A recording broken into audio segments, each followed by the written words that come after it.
दुर्भाग्य एक पर एक इनके साथ बहुत सारे हुए। एक दुर्भाग्य ये कि इनके पति नहीं रहे। मेंस के कुछ दिन पहले, शायद 8-10 दिन पहले, 7 दिन पहले, इनकी 10 साल की बेटी की मृत्यु हो गई।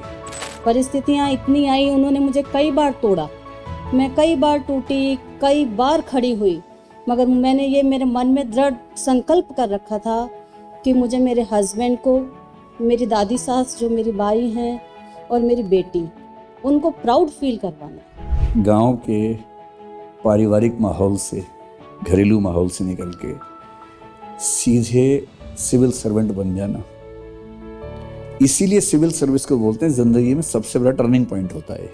पूरा गांव बोल रहा है भगवान इनके साथ अच्छा कर दो। तो क्या होता है ना कि जब आपको लगे कि हम खराब स्थिति में हैं, तो ऐसे व्यक्ति को दिमाग में रखिए जो आपसे बहुत खराब स्थिति में था और उसके बाद भी उसने कर दिखाया। कितने बच्चे आए थे आप में से? आप सब नए नए बच्चे हैं, समझ में आ रहा है ठीक से? बढ़िया। और ऐसे बच्चे जो कम से कम एक सेगमेंट और कर चुके हैं इसके पहले, कौन सा विषय पढ़ाते हैं? पॉलिटी विकास सर ने पढ़ाया होगा। आया समझ में ठीक से? मस्त एकदम, बहुत बढ़िया। कोई ऐसा बच्चा जिसने कुछ और भी पढ़ा हो पॉलिटी ज्योग्राफी के अलावा? हाँ, क्या पढ़ा आपने? प्रवीण सर ने पढ़ाया। हिस्ट्री पूरी हो गई, समझ में आ गई ठीक से? सवाल पूछो 2-4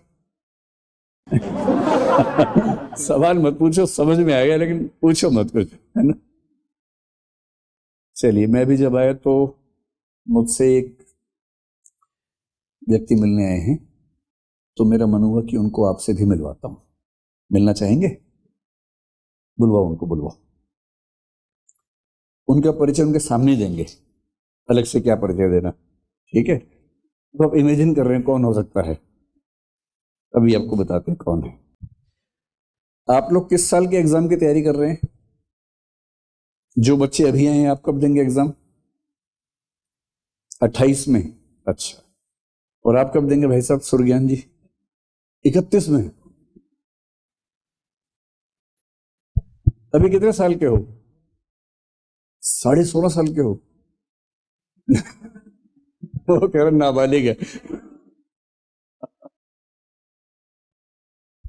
इतने छोटे बच्चे भी तैयारी कर रहे हैं आजकल।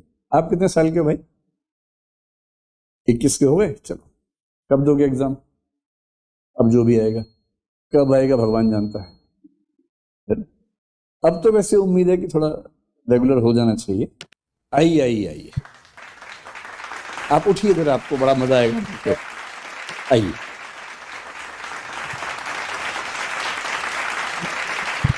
बैठिए, आपको बैठिए। इनके चेहरे में इतना बड़ा क्वेश्चन मार्क बना हुआ है कि क्या होने वाला है अब, है ना? अभी आपको बताते हैं। तो जब मैं पिछली बार आया था, पिछली बार या उससे पिछली बार, तो मेरा इनसे मिलना हुआ था, तब मेंस की क्लासेस चल रही थी, और जहाँ तक मुझे ध्यान है कि हम मेंटरशिप वाले उसमें भी थे, और अभी एक कुछ क्लासेस भी देख रही थी और मेंटरशिप वाले में भी जुड़ी हुई थी हमसे। तो ये मुझसे मिली, ये बोले कि मैं आरएएस का एग्ज़ाम दे रही हूँ मेंस का, लेकिन मुझे उम्मीद बिल्कुल भी है नहीं। तो मैंने उनसे पूछा कि थोड़ा बताइए परिचय अपना, क्या कहानी है, कैसे है? तो इनका नाम है रोहिणी गुर्जर, ठीक है? दुर्भाग्य एक पर एक इनके साथ बहुत सारे हो गए। एक दुर्भाग्य ये कि इनके पति नहीं रहे, तो उसके बाद तो आदमी आमतौर पर टूट ही जाता है। पर इन्होंने हिम्मत की कि मैं अपनी जिंदगी बदलने की कोशिश करके देखती हूँ। तो बड़े हौसले के साथ आई थी उस समय कि एग्जाम दूंगी। तैयारी थोड़ी कम थी, पर अच्छा ये हुआ कि एग्जाम थोड़ा सा पोस्टपोन हो गया, तो इनको समय थोड़ा सा मिल गया।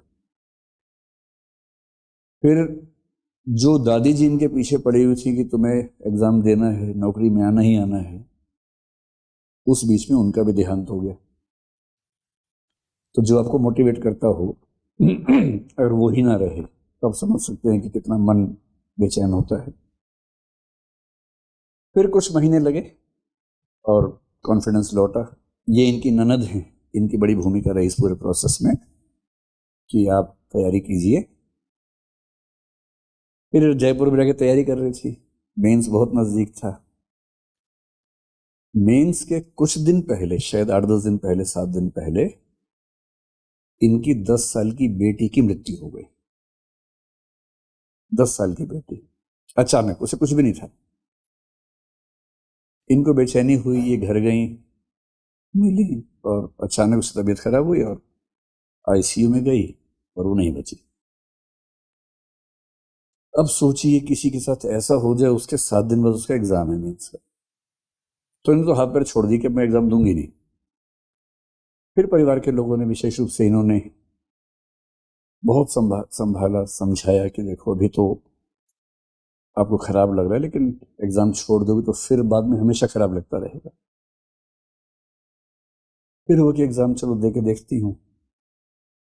फिर जयपुर आई और एग्जाम के 2 दिन पहले एक्सीडेंट हो गया और एक आंख बंद हो गई।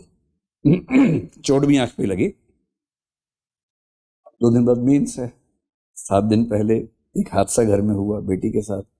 2 दिन पहले एक्सीडेंट हुआ। एक आंख काम ही नहीं कर रही है, पट्टी बंधी है। एक आंख खुली थी, उससे पूरा मेंस लिखा। और अच्छी बात यह है कि उसके बाद भी सिलेक्शन हो गया है। और अब ये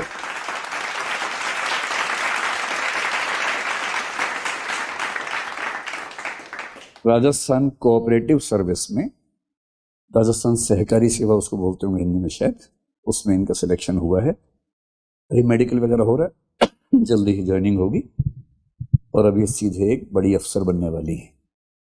और अच्छी बात यह है कि अभी जो इंटरव्यू वाला प्रोसेस चल रहा है उसमें भी शामिल हुई हैं। इस बार मेंस थोड़ा और बेहतर दिया है। क्या पता कि अगली बार मैं इनका परिचय करवाऊं कि ये आरएस की टॉपर हैं और एसडीएम बन गई हैं, ऐसा कुछ हो गया, क्या पता। ऐसा हो तो कितना मजा आएगा, है ना। तो अभी जब नीचे मिलना हुआ तो मैंने कहा आप आई हैं तो फिर बच्चों से मिल लीजिए।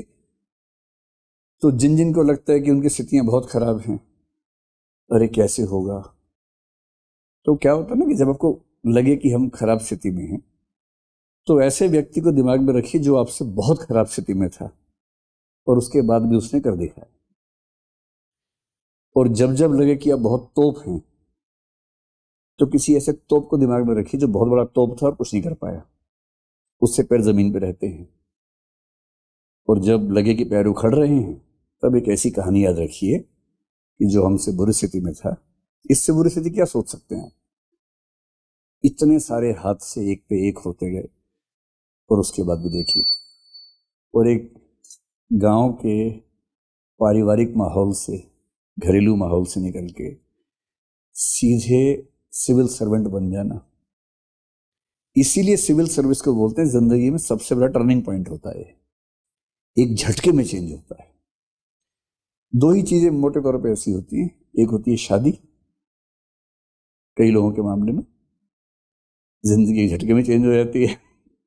एक होता है कोई ऐसी बड़ी नौकरी, सिविल सर्विस, या पॉलिटिक्स में इलेक्शन लड़े, आप बन गए एमएलए एमपी अचानक। तो ऐसा टर्निंग पॉइंट, ऐसा पैराडाइम शिफ्ट जिंदगी में बहुत कम लोगों के आता है। तो मैं रोहिणी जी से ये कैसी मैं बोल नहीं पाऊंगी, मेरी रोराई फूट जाएगी, तो रोएंगी तो क्या दिक्कत है, लेकिन आप लोग थोड़ा साथ दीजिएगा, है ना। अभी वो डरी हुई है मंच पे आने से, और उनकी स्थितियां देखते हुए विशेष रूप से। इन बच्चों में सबसे अच्छा कौन है पढ़ने में? कौन बच्चे सीरियसली पढ़ते हैं अच्छे से? सभी।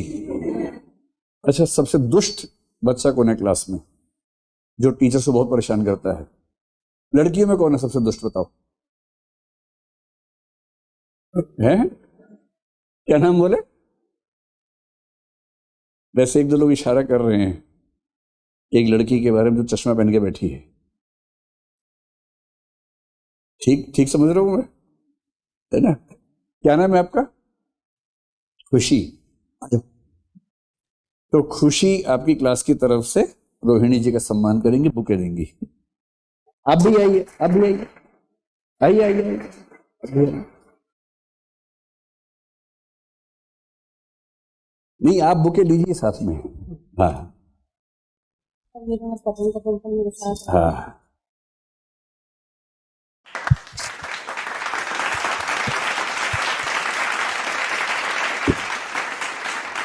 तो खुशी, आपके आसपास जो बैठे हैं आपके दोस्त ना, वो दोस्त नहीं है, वो दुश्मन है।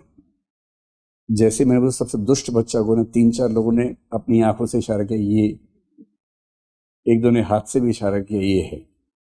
तो क्लास के बाद हिसाब बराबर कर लेना उन सबके साथ। आप समझ ही गए होंगे मैं किसकी बात कर रहा हूँ, है ना। 3-4 की बात कर रहा हूँ, एक की नहीं कर रहा हूँ, क्योंकि आपकी नज़र में एक ही व्यक्ति ऐसा है, 3-4 हैं। तो अपनी जासूसी बढ़ाइए और देखिए कौन कौन लोग घर के अंदर से लंका ढा रहे हैं। ठीक है, तो अब रोहिणी जी आपके सामने बोलेंगे, उत्साह बढ़ाना है, ध्यान रखिएगा इस बात। लीजिए।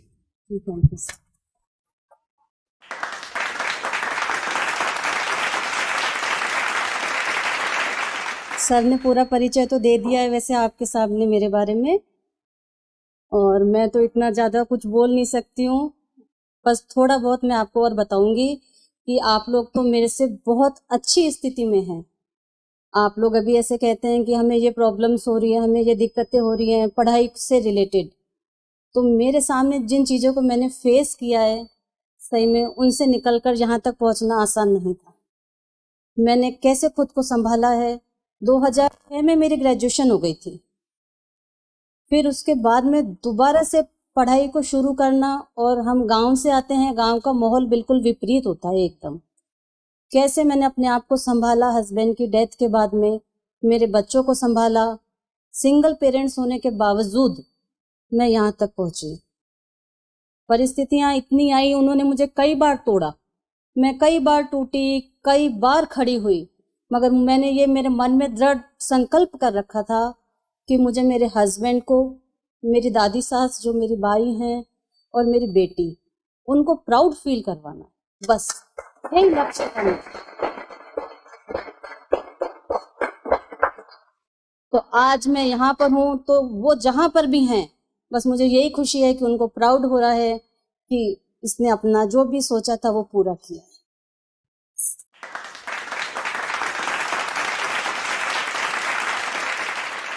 दो लाइन बोलिए अभी, अच्छी ननद कैसे बनते हैं बताइए।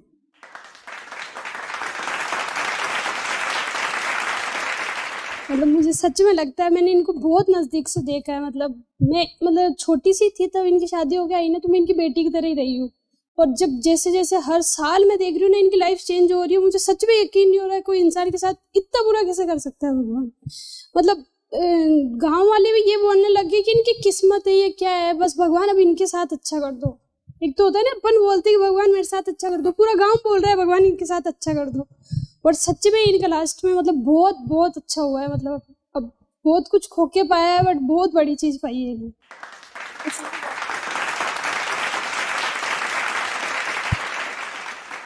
तो अब तो इनके पास आपकी शुभकामनाएं भी अगली बार के लिए, है ना। तैयारी तो है ही, अब तो इतने सारी शुभकामनाएं मिलेंगी तो उसका अलग फायदा होगा। तो मैं चाहता हूं कि जो सीखने की बात है वो ये कि कुछ भी हो जाए, अगर आप खुद को संभाल पाते हैं और परसिवियरेंस के साथ, कंसिस्टेंसी के साथ मेहनत करते रहते हैं, तो देर हो सकती है पर अंधेर छोड़ना है। तुम्हें तो चीज़ें हाथ में आती ही हैं। ठीक है, तो अभी आप पढ़ाई कीजिए और फिर मैं जब अगली बार आऊँगा तो विस्तार से आपसे बात करूँगा। बहुत शुभकामनाएं। अब एग्जाम की तैयारी को और बेहतर करने के लिए हमारे चैनल को लाइक, शेयर और सब्सक्राइब करना ना भूलें।